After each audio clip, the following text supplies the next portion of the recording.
scouts from the 89th Cavalry Reconnaissance Squadron reach the ridge above Remagen and look down at the Rhine.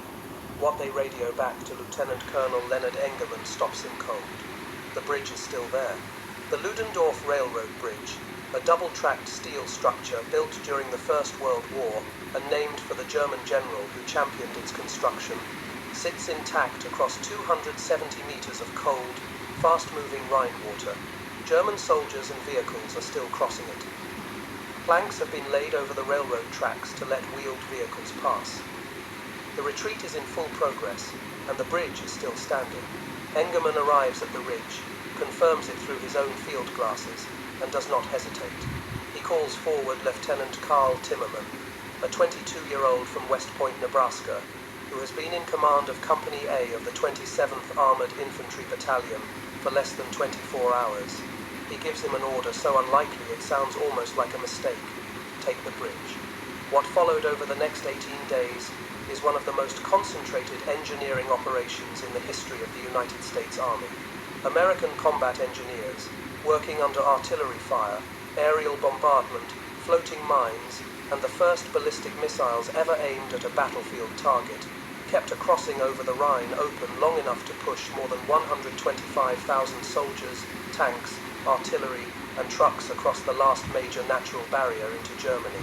The Germans, in their desperation to close what they immediately recognized as a wound that could end the war, threw every weapon they possessed at a single bridge.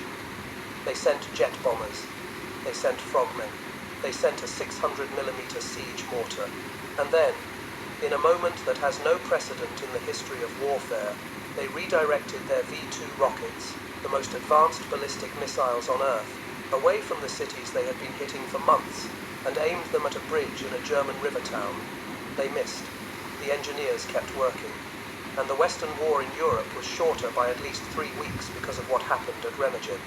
To understand why a single bridge at a place nobody had planned to cross became the moment the German defense of the West broke open, you have to go back not to the morning of March 7, but to a strategic picture so rigid, so locked in its own assumptions, that it very nearly caused the Americans to walk past the opportunity entirely.